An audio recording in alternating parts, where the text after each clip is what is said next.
امشب در 24 ترامپ میگه درباره نتیجه گفتگوها با ایران بسیار خوشبینه. رئیس جمهوری آمریکا از اسرائیل خواسته به خاطر مذاکرات حملات به لبنان رو کاهش بده. جمهوری اسلامی میگه برنامه هسته‌ای و سرنوشت حزب الله خطوط قرمز ایرانه. آقای قائدباف تو هر چی داری تو مملکت سلام ماست. حامیان حکومت میگن توافق با آمریکا پایمال کردن خون رهبر جمهوری اسلامیه. پزشکیان تاکید کرده مذاکره با تایید مجتبی خامنه‌ای انجام میشه. و تصمیم دولت اسرائیل برای گفتگوهای مستقیم با لبنان همزمان با فشار تازه بیروت برای خلع سلاح حزب الله. نتانیاهو میگه شروع روابط صلح‌آمیز با این کشور از موضوعات مذاکره است. از استودیوی ایران اینترنشنال این 24 است با فرداد فرهزاد. بینندگان ایران اینترنشنال در ایران و سراسر جهان سلام و وقت بخیر. ساعتی پیش رئیس جمهوری آمریکا به کانال 13 اسرائیل گفته واشنگتن به توافق بسیار موفقی با تهران دست پیدا میکنه. به گفته ترامپ همه چیز عالی پیش خواهد رفت و بنیامین نتانیاهو هم با این توافق همراهه. در همین حال شبکه NBC به نقل از یک مقام ارشد دولت آمریکا گفته ترامپ در تماسی تلفنی از نتانیاهو خواسته برای افزایش احتمال موفقیت مذاکره با تهران حملات اسرائیل رو در لبنان کاهش بده و اسرائیل هم موافقت کرده همکاری کنه. این در شرایطی که معاون وزیر خارجه ایران گفته احتمالاً محمد باقر قالیباف ریاست هیئت ایرانی رو در مذاکرات اسلام آباد به عهده داره. همکارم سمیرا قرایی از کاخ سفید به ما پیوسته. سمیرا، با توجه به کارنامه اخیر آقای ترامپ نمیدونم چقدر میشه رو حرفای او در مورد پیشرفت و پیشرفت نکردن چیزی مثل مذاکرات حساب باز کرد، ولی به نظر میرسه که در آستانه این مذاکرات اسلام آباد به نتیجه خوشبینه. واقعا روشن نیست که آقای ترامپ چه انتظاری داره. آنچه که روشنه فرداد اینه که میخواد مذاکرات اسلام آباد برگزار بشه تحت هر شرایطی. ما داریم میبینیم فشاری که بر نتانیاهو امروز صبح گذاشت، تماس تلفنی با نتانیاهو داشت در رابطه با لبنان، تنشی که دیروز ایجاد شد. قالیباف گفتش که بحث لبنان وارده و ما قرار بود که در لبنان هم شاهد آتش بس باشیم. این نقض توافق ماست و از این جهت انجام مذاکره غیر عقلانی، غیر منطقیه. و بعد مجددا صحبت شد راجع به لبنان. ونس آمد گفت که نه، دچار سوء تفاهم شدن، لبنان جزئی از داستان نبوده، ولی بد نیست که اسرائیل بیاد داوطلبانه حملات خودش رو اونجا کاهش بده. رسیدیم به امروز که داریم میبینیم شخصا ترامپ با نتانیاهو صحبت کرده و بعد از اون، اندکی بعد از اون، چند دقیقه بعد خبر آمد که مذاکرات مستقیم انجام خواهد شد و در گفتگویی که با NBC آقای ترامپ انجام داده هم میگه که اسرائیل قراره که حملاتش رو کاهش بده به لبنان. این به این معناست، بیش از این که حالا روی بحث لبنان و حزب الله و اینها بخواد متمرکز باشه، بیشتر به این معناست که میخواد اون موانعی که وجود داره در راه رسیدن به روز شنبه و انجام توافق فرداد اونها رو برداره. یعنی این مذاکرات میخواد به هر جهتی انجام بشه. آقای ونس، ویتکاف، کوشنر برند، از سمت جمهوری اسلامی هم قالیباف و عراقچی خواهند آمد و از اونجا به بعد ما مجددا احتمال میره وارد پروسه‌ای بشیم که اگر قبول نکنی اتفاقات بد و دردناکی خواهد افتاد. که همین امروز هم در گفتگو با NBC آقای ترامپ مجددا این حرفا رو تکرار کرده که قبل از جنگ ما زیاد میشنیدیم که اگر آن چیزی که باید رو شما نپذیرید، تبعات برای شما بسیار دردناک خواهد بود. میگه خوشبینه، میگه در مذاکرات اتفاقات خوبی خواهد افتاد، اونها خواهند پذیرفت خواسته های ما رو که اگر این کارو نکنند چیزهای بدی در انتظارشون خواهد بود. از سمت جمهوری اسلامی خب ما این اخبار رو داریم که با اون چارچوبی که جمهوری اسلامی ارائه داده موافقت شده، ولی اون چارچوب چه بوده همچنان روشن نیست. اختلافاتی که دیروز پیش آمد، قالیباف گفت که با بحث غنیسازی ما روی این مصر هستیم. از سمت دولت ایالات متحده بارها ما شنیدیم که جمهوری اسلامی پذیرفته که غنیسازی نکنه و خانم لویت هم میگه چرا باید حرف یک دولت متخاصم و دولت وحشی مثل جمهوری اسلامی رو شما اون حرف رو قبول بکنید، حرف ایالات متحده رو نپذیرید. روی همه این چیزا الان اختلافاتی وجود داره، روشن نیست که واقعا چی داره گفته میشه. آقای ترامپ میگه که طرف جمهوری اسلامی جلوی ما وقتی وقتی که پشت در بسته میشینند یه جوری دیگه حرف میزنن. خیلی آدمای منطقی ترن تا اینکه میرن با مطبوعات صحبت میکنن. همه این بحث و جدل ها الان وارد هست تا روز شنبه که فردا ببینیم بحث مذاکره به کجا خواهد رسید. لبنان هم بهش اشاره کردم، بحث تنگه هرمز شرط آقای ترامپ بود که بدون محدودیت، یعنی بدون عوارض و به شکل فوری باز بشه.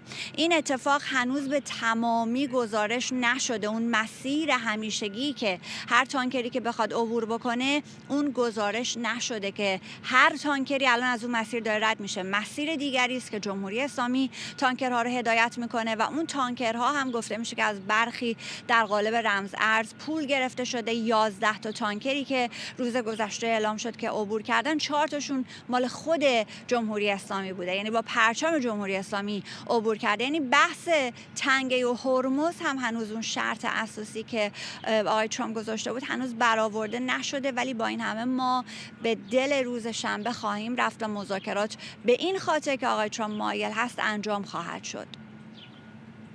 ممنونم از تو. سمیرا قرایی، همکارم از کاخ سفید در واشنگتن دی سی.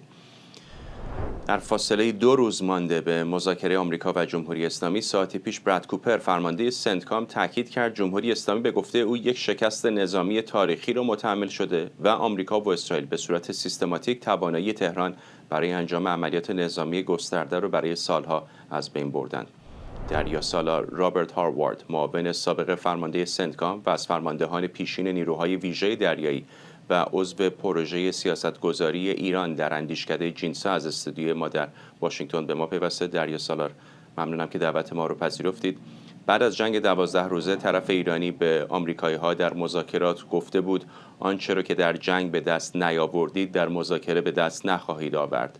الان که جنگ بزرگتری صورت گرفته، آیا فکر می‌کنید شرایط تغییر کرده و آیا به نظرتون آمریکا میتونه در اسلام آباد آن چیزهایی رو که در جریان جنگ به دست نیاورد به دست بیاره؟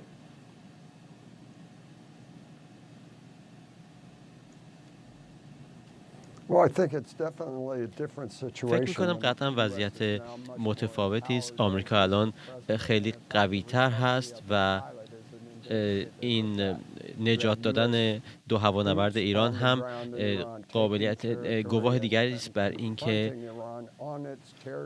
نیروهای آمریکایی میتونن که رویارو بشن و رویارو شدن با نیروهای ایرانی در نزدیکی اصفهان. و خب پرزیدنت ترامپ نشون داده که اگر بخواد کاری بکنه میتونه این کارو بکنه و الان جسارت بیشتری یافته حالا که میره به این مذاکرات. فراموش نکنیم که این عالی ترین سطح گفتگو هست بین ایرانی ها و آمریکایی ها از زمان انقلاب 1979. یعنی معاون رئیس جمهور آمریکا داره با وزیر خارجه ایران ملاقات میکنه. این اهمیت خاصی داره فی نفسه و نشون میده که تا چند اندازه اینها اعتماد به نفس دارن حالا که وارد این مذاکرات میشن.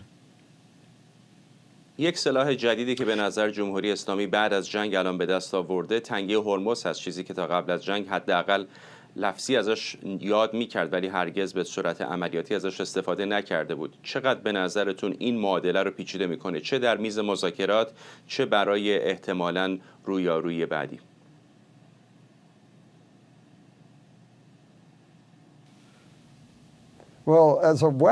خب به عنوان سلاح خیلی قوی است البته و خب همه این رو میدونستن. آمریکا این رو پیش بینی کرده بود، برای دهه‌ها این رو میدونستن و خب اینکه ایران از این به عنوان یک اهرم فشار داره استفاده میکنه تا امتیاز بگیره.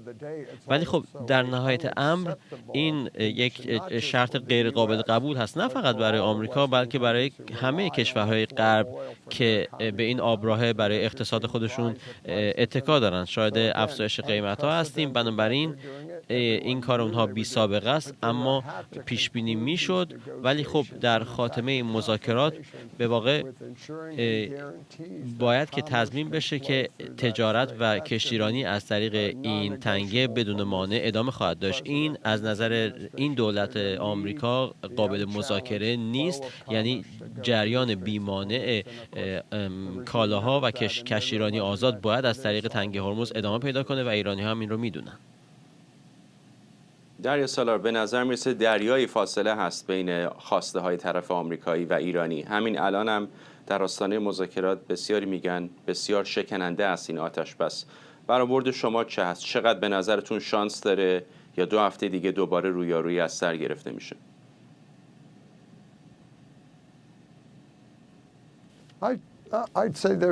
من فکر میکنم احتمالش زیاد هست و فراموش نکنید ما رئیس جمهوری در آمریکا داریم که الان داره با مردم ایران صحبت میکنه و مردم ایران گوش میده.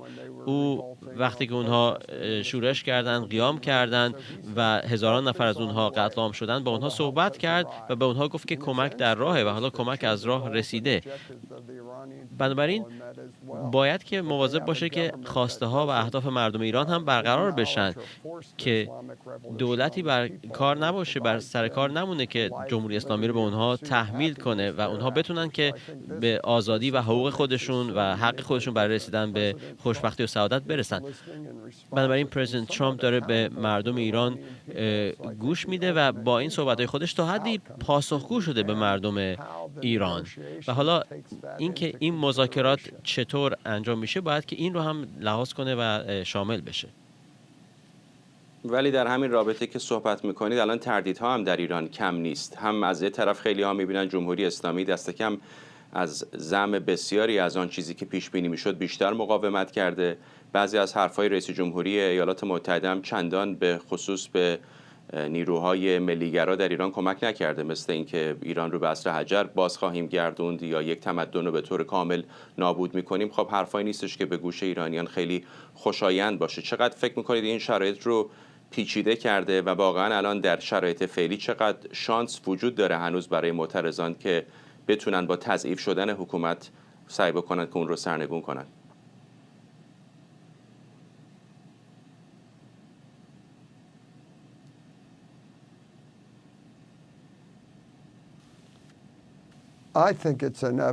فکر میکنم سقوط رژیم غیر قابل اجتناب، قطعا اتفاق خواهد افتاد. صحبتی که پرزیدنت ترامپ در مورد تمدن و نابودی تمدن کرد منظورش جمهوری اسلامی بود، منظورش امپراتوری پارس، تمدن مردم ایران نبود. منظورش انقلاب اسلامی بود که در سال 1979 بر سر کار اومد و قانون شریعت رو دیکته کرد و تهدید کرد به عنوان تحمیل کرد به عنوان هنجارها و نرم‌های زندگی مردم ایران. بنابراین وقتی که صحبت از نابودی تمدن می‌کرد منظورش اون بود، نابود کردن سیاست‌ها و اهدافی که انقلاب اسلامی ایجاد کرده بود، اون رو میخواست نابود کنه به نحوی که هرگز نتونه دوباره برقرار بشه. به نظر من منظورش این بود. فکر میکنم که حمایت مردم ایران رو ازش برخوردار هست. مردم ایران یک تمدن چند هزار ساله دارن، از امپراتوری پارس تا این سو، از منشور حقوق بشر که اولین در نوع خودش بوده و به نظر من پرزیدنت ترامپ هدفش ریشه‌کن کردن ایدئولوژی این رژیم و سیاست‌هایی است که هم مردم ایران رو سرکوب میکنه، با اونها شلیک میکنه، اونها رو در خیابونها قتل عام میکنه، زنهایی رو میکشه که حجابشون رو رعایت نکردن، قهرمانان ورزشی رو که با سیاست‌های رژیم مخالفن اعدام میکنه. پرزیدنت ترامپ میخواد این رو ریشه‌کن کنه. بنابراین بازگشت به اصول و باورهای مردم ایرانی، مردم ایران و پارس، اینکه این حق داشته باشند که به حقوق بشر برسن و به آزادی برسن و به خوشبختی. دریا سالار، شاید بعد از جنگ جهانی دوم بی سابقه بوده که یک کشوری در واکنش به یک اقدام نظامی چنین جنگ رو فرامرزی بکنه. کاری که جمهوری اسلامی کرد، در بین 11 تا بعضی میگن 15 کشور جنگ رو برد. اگر واقعا جمهوری اسلامی هزینه معناداری پرداخت نکنه برای این و با یک توافق داستان به پایان برسه، چه عواقب بلند مدت تری خواهد داشت؟ چه سیگنالی میده به کشورهای دیگری مثل چین در جریان تایوان، مثل کره شمالی در موقعیت منزوی که قرار داره که اگر ما هم روزی به ما حمله بشه یا در موقعیت رویارویی با آمریکا قرار بگیریم، میتونیم جنگ رو ببریم به متحدان آمریکا بکشونیم، به ژاپن، به فیلیپین، به کره جنوبی. چقدر این خطر وجود داره که چنین رویکردی جهانی بشه؟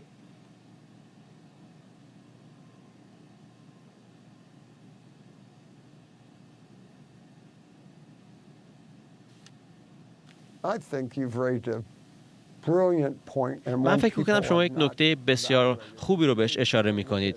خیلی الان دارن به قضیه ایران و به جمهوری اسلامی ایران نگاه میکنن و همونطور که شما اشاره کردید به خوبی میبینن که خب ایران که از حمایت روسیه و چین برخورداره، الان اومده به نوعی جنگ سرد رو بست داده. میبینیم چین، روسیه، کره شمالی، ایران از یک سو و از سوی دیگر کشورهای دموکراتیک و کشورهای غربی رو داریم. بنابراین اگر که موشک‌های بالستیک بین قاره‌ای داشته باشن، اگر که برنامه هسته‌ای داشته باشن، می‌بینیم که ایران موشک انداخت به سمت پایگاه دیگو گارسیا، به سمت ترکیه. می‌بینیم که تعادل و توازن قدرت به خطر میفته. اما اگر ایران برگرده به اون کشوری که در دهه 60 و 70 میلادی بود، بخشی از تجارت جهانی، بخشی از جامعه جهانی و مردمش هم بتونن که زندگی و خوشبختی و شکوفایی خودشون رو دنبال کنن، طبیعتاً وضعیت خیلی متفاوت خواهد بود، توازن قدرت متفاوت خواهد بود. می‌بینیم که این کاری که رژیم ایران میکنه نه فقط در داخل خود کشورش، بلکه صادر کردن سیاست‌های خودش به یمن، غزه، به لبنان، برای خودش سعی میکنه جای پایی در اروپا فراهم کنه. می‌بینیم که در کمپس‌ها و پردیس‌های دانشگاهی ایالات متحده این ایدئولوژی اسلامی خودشون رو گسترش میدن و ترویج میکنن. بنابراین نیاز داریم به حکومتی که دست برداره از انقلاب اسلامی، از سیاست‌های انقلابی و اسلامگرایانه و این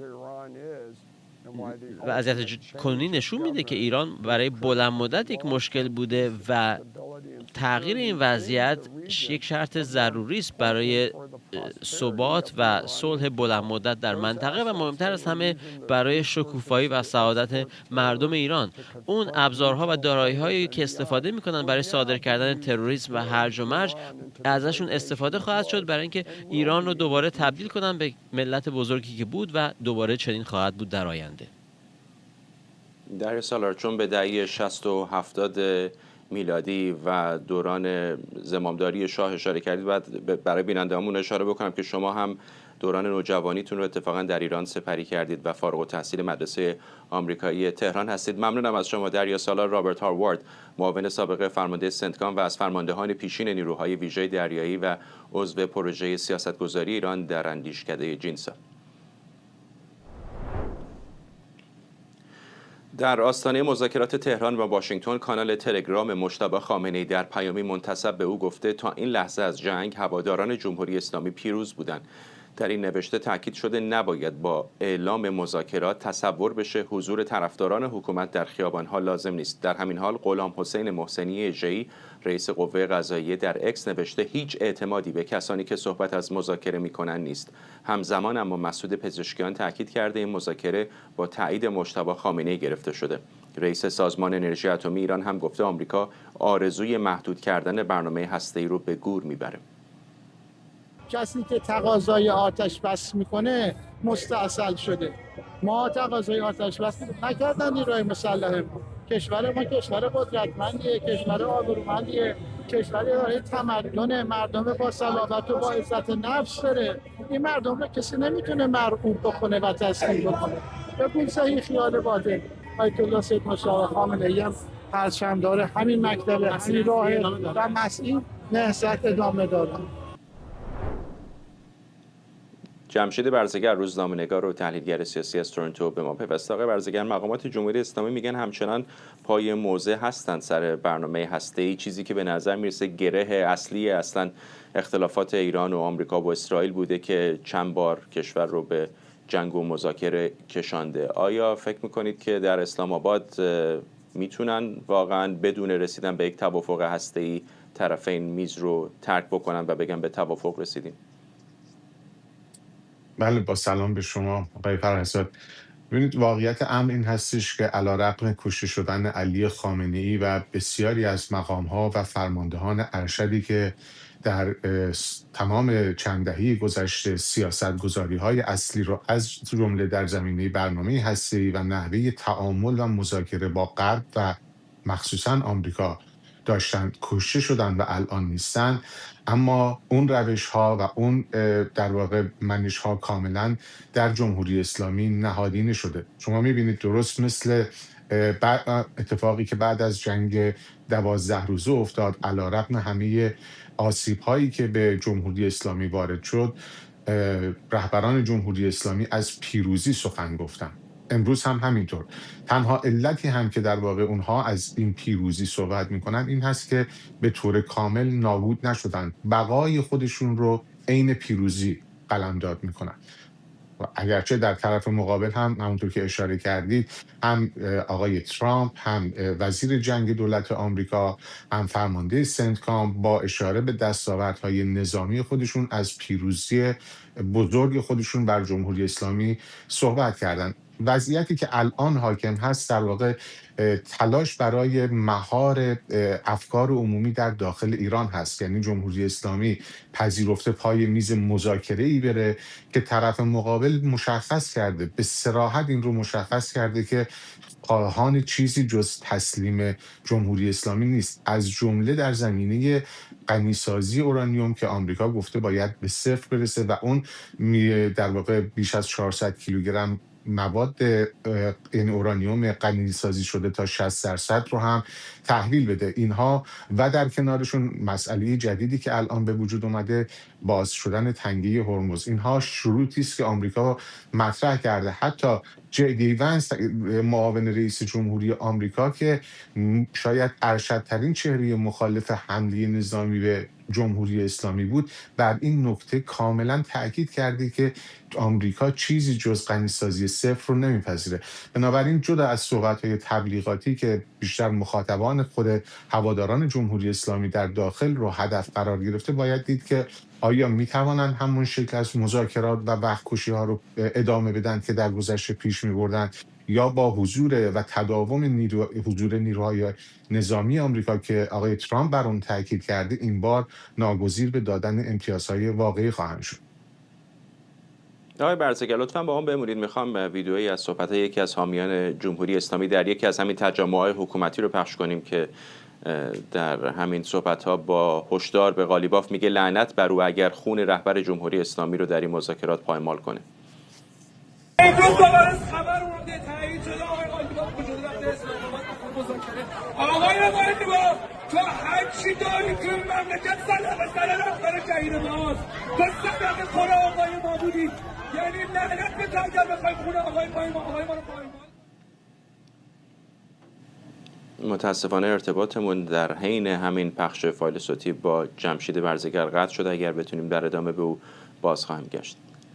نخست وزیر اسرائیل از دستور برای آغاز مذاکرات با لبنان خبر داده. بنیامین نتانیاهو گفته این گفتگوها بر خلع سلاح حزب الله و برقراری روابط صلح‌آمیز بین دو کشور متمرکزه. همزمان دولت لبنان هم با وجود اعتراض حزب الله و تنها یک روز بعد از حملات سنگین اسرائیل دستور انحصار سلاح برای نهادهای دولتی در بیروت رو صادر کرده. پیشتر اتحادیه اروپا در واکنش به ادامه حملات شدید اسرائیل به حزب الله گفته بود ادامه حملات احتمال دستیابی به آتش‌بس دراز مدت رو در منطقه کم میکنه.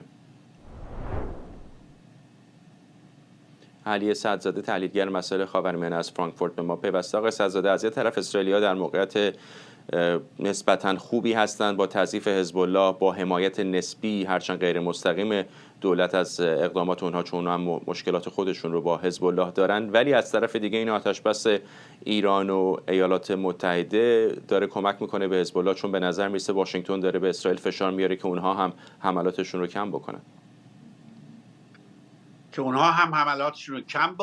به اسرائیل هم فشار میاره که حمله نکن به لبنان، چون در حقیقت نتانیاهو نمیپذیره که مسئله لبنان بخشی از مذاکراتی باشه که احتمالاً آخر هفته در اسلام آباد انجام میگیره، در حالی که جمهوری اسلامی که سرسخت هست و میگه که حتما باید این مسائل مطرح بشه.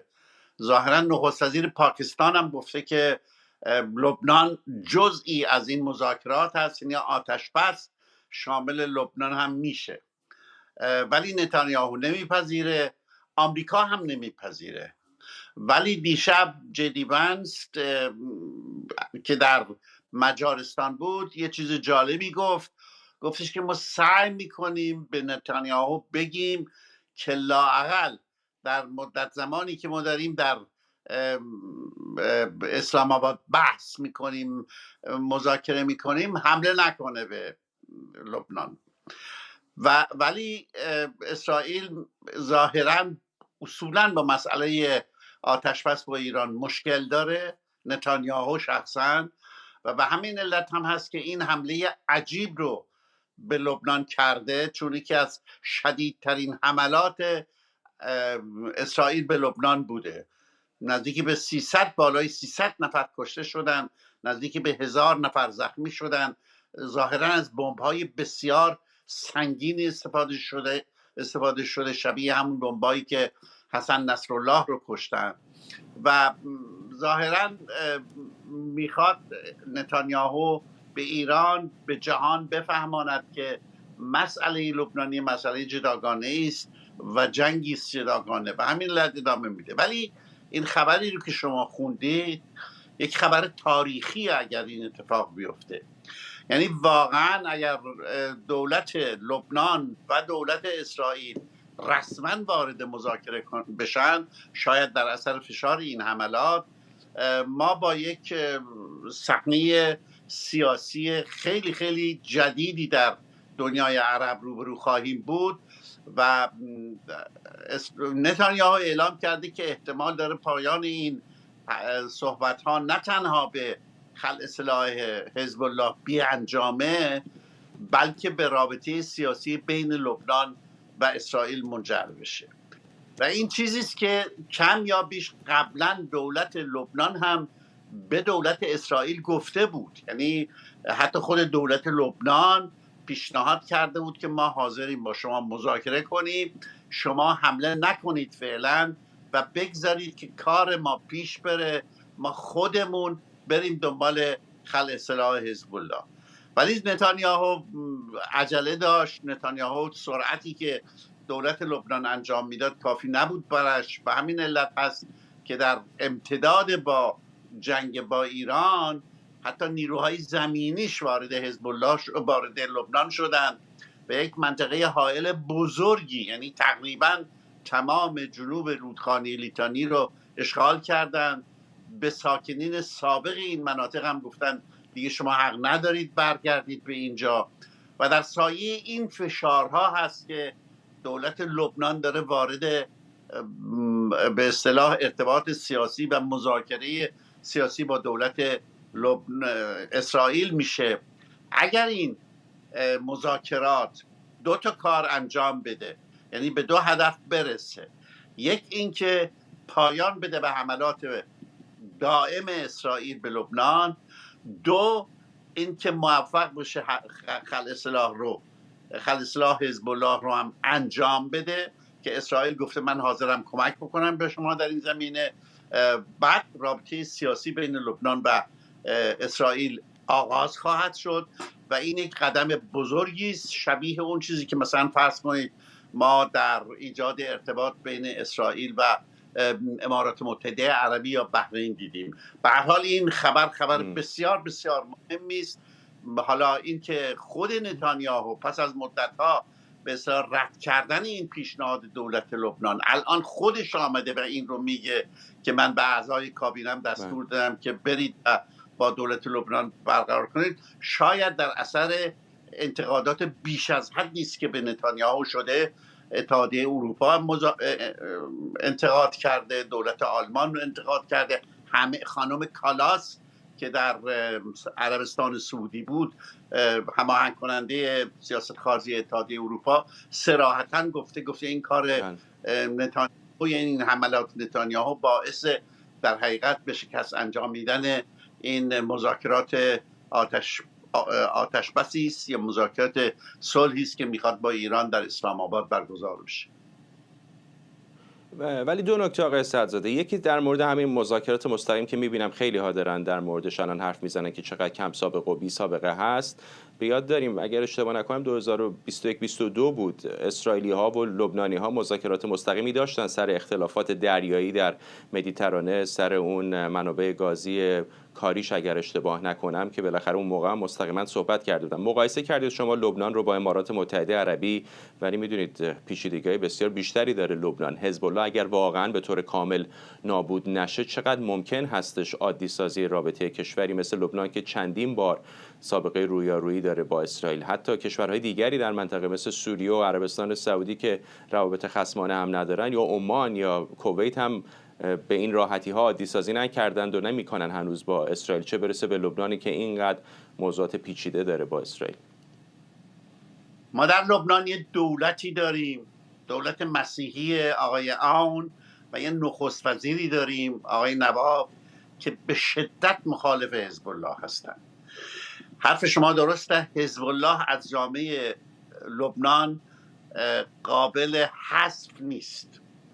اون چی که در به اصطلاح هدف همه هست این است که حزب الله رو خلع کنن، حزب الله رو تبدیل کنن به یک حزبی مانند بقیه احزاب لبنان، و این هدف چندان مشکل هم نیست، دستیافتنی هست اگر با برنامه‌ای که واقعا ژنرال آون رئیس جمهور لبنان خیلی برنامه دقیقی هم داشت، ولی متاسفانه این حملات اسرائیل مانع از پیش رفتن این برنامه شد. برنامه‌ای داشت دقیق که چطور قدم به قدم حزب الله رو خلع کنه.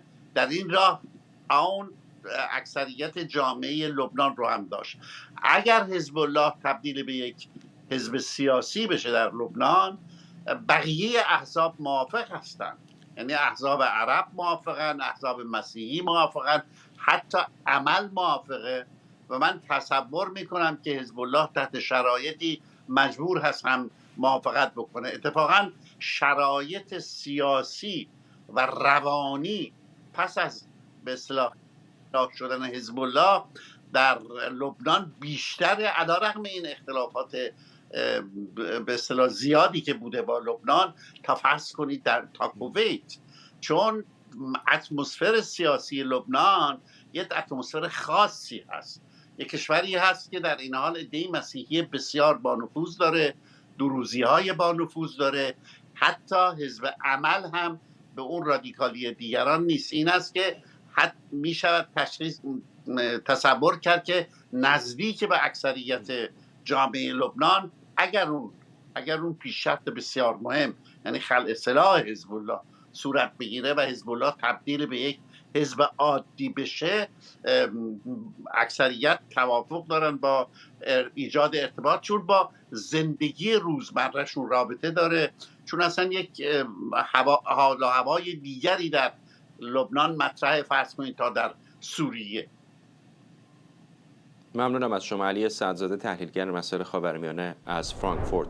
با ما یک خبر کوتاه هم بهتون بدم در ادامه این وضعیت متشنج آتش بس. دقایق پیش گزارش شده که کویت اعلام کرده که در حال درگیری با موشک‌ها و پهپادهایی هستش که وارد حریم هوایی این کشور شده. میشه حدس زد که احتمالاً از جانب سپاه پاسداران باشه، در شرایطی که 24 ساعت بیشتر به شروع مذاکرات ایران و آمریکا در اسلام آباد باقی نمونده. به نظر میسه که آتش بس همچنان بسیار شکننده هست، یا حتی شاید در عین حال داره نقض میشه از طرف هر دو طرف. رویترز میگه دبیرکل ناتو به کشورهای عضو گفته دونالد ترامپ خواهان تعهدات مشخص در چند روز آینده برای کمک به تامین امنیت تنگه هرمز.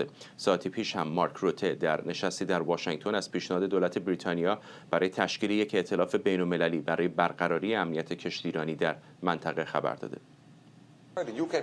کیر استارمر الان میگه که ما باید ائتلافی از کشورها رو فراهم کنیم که قادر باشه به صورت دست جمعی اطمینان حاصل کنه از رعایت اصل آزادی سفر و کشتیرانی در آبهای بین‌المللی. و خب این یعنی با آمریکا، به اتفاق آمریکا، بعد ببینیم که کی، کجا، چگونه این مأموریت رو پیاده کنیم. اما این به معنی حمایت عملی هم هست. کشور من هلند هم گفته که احتمالاً مینروب خواهد فرستاد تکنولوژی رادار خواهد فرستاد، ناوچه خواهد فرستاد. بنابراین هر کشور اروپایی میتونه یک کاری بکنه برای اینکه کمک کرده باشه، برای اینکه مطمئن بشیم که تنگه هرمز باز میمونه. البته خب هنوز خیلی آزاده، فقط 2 روز خیلی زوده، هنوز 2 روز گذشته از آتش بس. در همین حال دولت فرانسه هم ساعتی پیش اعلام کرد با ارسال تعدادی هلیکوپتر به خاورمیانه در دفاع ضد پهپادی برای مقابله با تهدیدات جمهوری اسلامی شرکت میکنه. این نخستین مشارکت فرانسه در مقابله نظامی با جمهوری اسلامی. خبرنگارمون نیلوفر پور ابراهیم از پاریس با ماست. نیلوفر، خیلی رابطه اروپایی ها متحدان ناتو به خصوص پیچیده بوده در جریان این جنگ با ایالات متحده. الان که دبیرکل ناتو به آمریکا هم سفر کرده، رویکرد فرانسه رو داریم می‌بینیم، چطور میشه جمع‌بندی کرد وضعیت رو در این موقعیت شکننده آتش بس؟ میدونیم که آقای ترامپ یک سری انتظارات داره از کشورهای عضو ناتو و کشورهای اروپایی. به صراحت این رو تو این هفته‌های گذشته گفته و نارضایتی خودش رو هم اعلام کرده از به گفته او بی‌عملی که این کشورها انجام دادن در برابر این جنگ، از او حمایت نکردن، کاری انجام ندادن. و حالا اونطور که برخی رسانه‌ها از جمله رویترز هم داره بهش اشاره میکنه، در دیداری که با آقای روسه داشته به طور مشخص گفته که انتظار داره کشورهای اروپایی نقش آفرینی بکنن در تضمین امنیت کشتیرانی در تنگه هرمز و به نوعی التیماتوم داده به این کشورها برای اینکه خیلی سریع نوع مشارکت خودشون رو مشخص بکنن. حتی یک لیست، اونطور که رویترز میگه، یک لیست خوب و بد هم داره تعیین میکنه از کشورهایی که کمک کردن در این جنگ به او و کشورهایی که بهش نگفتن، مثلا اسپانیا، ایتالیا یا فرانسه که اجازه حتی استفاده از یک سری از مثلا حریم هواییشون رو یا یک سری پایگاه‌هاشون رو به ایالات متحده برای استفاده از جنگ ندادن. بنابراین در این شرایطی که به نظر نمیرسه این روابط به اون سرعت مثل قبل شاید بهبود پیدا بکنه، ولی کشورهای اروپایی میگن آماده‌اند تا یک سری اقدامات رو انجام بدن. صحبت داریم می‌کنیم از اون ائتلاف دریایی که مدت‌هاست دارن در موردش گفتگو می‌کنن. بریتانیا یکی از کشورهاییه که میتونه رهبریش رو به عهده بگیره، به همراه فرانسه نشست‌هایی رو تا همین الان در سطوح مختلف داشتند. اونطور که وزارت خارجه فرانسه میگه از اون 35 کشوری که در این گفتگوها شرکت کردن، 15 کشور آماده‌اند تا وارد فاز عملیاتی بشن، اما منتظرن تا فضا پایدارتر بشه. یعنی آتشبس موقتی که داریم ازش صحبت میکنیم به یک آتشبس پایدار تبدیل بشه، مطمئن بشن که امنیت نیروها یا کشتی‌هایی که میخوان بفرستن به خطر نمیفته و بعد حالا مشخص بشه که هر کدوم از این کشورها چه نقشی رو میخوان در این پروسه ایفا بکنن. یک عملیات دریایی که اونطور که فرانسه باز اعلام میکنه شبیه به اون ماموریتی که اتحادیه اروپا در دریای سرخ داشته، ولی همچنان یک سری مشکلات وجود داره. بحث عوارض هست، چیزی که ایالات متحده و جمهوری اسلامی ازش صحبت کرده برای کشتی‌هایی که میخوان عبور بکنن، چیزی که از نظر اروپایی‌ها غیر قابل قبول و غیر قانونیه و احتمالاً در قالب این ائتلاف نمیتونن در موردش صحبت بکنن. و نکته دیگه گفتگو با جمهوری اسلامی برای همین ائتلافیه که میخوان تشکیل بدن، چون عبور هر کشتی از تنگه هرمز باید با هماهنگی جمهوری اسلامی به نوعی انجام بشه و در مورد این موضوعات هنوز سوالات بسیار زیادی باقیه و به همین دلیل که مشخص نیست آیا این کشورهای عضو ناتو که حالا آقای روته میگه حاضرن بعضیاشون در این عملیات هم شرکت بکنن، میتونن اون روابطشون رو مثل قبل با ایالات متحده پیش ببرن یا نه. ممنونم از تو. خبرنگارمون نیلوفر پور ابراهیم از پاریس با ما.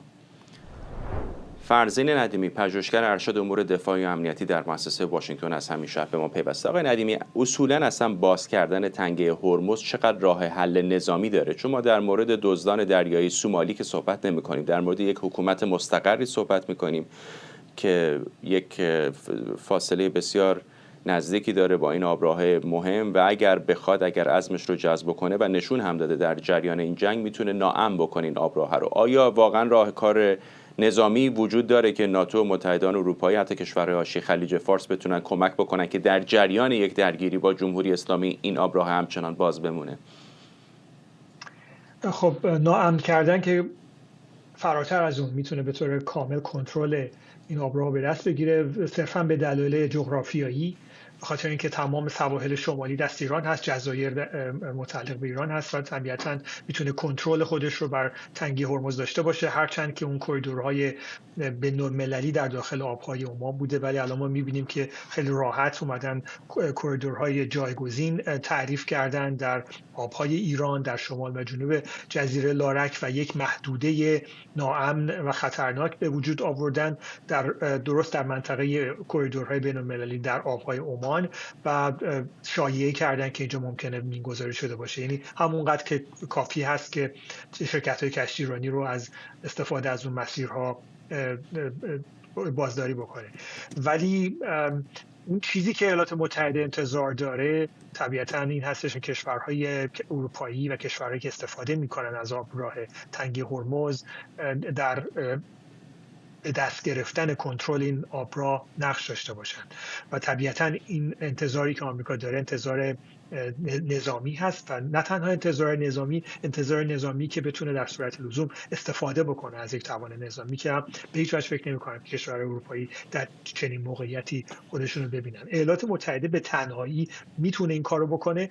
سنتکام سالهاست که طرح‌های عملیاتی خیلی دقیقی برای به دست گرفتن کنترل آبراه تنگه هرمز تهیه کرده و اینا رو مرتب به روز رسانی میکنه و حتما همین طرح‌های نظامی رو در اختیار رئیس جمهور آمریکا قرار دادن، ولی طرح‌هایی هست که طبیعتاً ریسک داره و تصمیم گیران سیاسی اگر بخوام اونا رو به اجرا در بیارن باید ریسک‌های اون رو هم در حقیقت به جان بخرن. امکاناتی که از نظر نظامی آمریکا داره میتونه نسبت به تصرف جزایر اقدام بکنه، میتونه نسبت به تصرف بخشایی از سواحل ایران اقدام بکنه، ولی هرچند که از نظر عملیاتی مطمئن هستند که میتونن این کار رو انجام بدن، به نظر من کاری خواهد بود که پرتلفات میتونه باشه و در دراز مدت نگه داشتن چنین سرپل‌هایی، چنین جاپاهایی در خاک ایران برای حفظ کنترل و ادامه دادن کنترل بر تنگه هرمز به نظر من در دراز مدت عملی نیست و باید یک راه حلی پیدا بکنن که به نوعی ایران هم در اون نقش داشته باشه، طبیعتاً ترجیحاً ایرانی که یک کشور دموکراتیک باشه، ولی با جمهوری اسلامی فعلی به نظر میرسه که یک مشکل جدی پیش اومده، چون جمهوری اسلامی تازه متوجه شده که چقدر میتونه از این اهرم تنگه هرمز استفاده بکنه. آقای ندیمی در یک دقیقه اگر بگید، میدونم که اقدامی که جمهوری اسلامی کرد غیر ارتدوکس، غیر متعارف بود، خیلی ها شاید اون رو به عنوان یک اقدام جنون‌آمیز توصیف بکنن، اما به نظر نتیجه داد برای اونها. اینطور نیست؟ چقدر به نظرتون جمهوری اسلامی با کارت‌های محدودی که داشت تونست جهان رو غافلگیر بکنه؟ من فکر نمی‌کنم به هیچ وجه جنون‌آمیز نبود، خیلی راحت تونستن کنترلش رو با کمترین هزینه به دست بیارن و حتی یک مین هم اونجا نذاشتن و می‌بینیم که چطور دارن دنیا رو، اقتصاد دنیا رو به بازی گرفتن. این وضعیت رو من فکر می‌کنم ادامه میدن. در پیامی که رهبر جدید حکومت اسلامی هم منتشر کرده کاملا مشخصه که روی مسئله تنگه هرمز دوباره تاکید کرده، گفته منتظر یک معجزه باشین. البته یک در باغ سبزی به کشورهای منطقه نشون داده که اگر به درخواست‌های ما عمل بکنین، مثلا پایگاه آمریکایی رو تعطیل بکنین در خاک خودتون، ما ممکنه مثلا یه کارت عضویت سالیانه به شما بدیم که با هزینه کمتر یا بدون هزینه از تنگه هرمز استفاده بکنید. این امکانات رو احتمالاً به کشورهای منطقه حاضرن بدن، ولی من فکر نمی‌کنم که در این شرایط حکومت اسلامی از اون اهرم فشاری که در تنگه هرمز به دست آورده بخواد با وجود اینکه به هیچ وجه با قوانین بین‌المللی سازگار نیست کنار بذاره و من فکر می‌کنم اگر آمریکا بخواد به سمت باز کردن تنگه هرمز بره، خیلی سریع باید به سمت درگیری نظامی پیش بره، وگرنه راه دیگه من نمی‌بینم. ممنونم از شما. فرزین ندیمی، پژوهشگر ارشد امور دفاعی و امنیتی در مؤسسه واشنگتن از همین شهر با ما. و ممنونم از شما که بیننده برنامه 24 امشب بودید. برنامه رو کمی دیرتر میتونید در یوتیوب دوباره ببینید.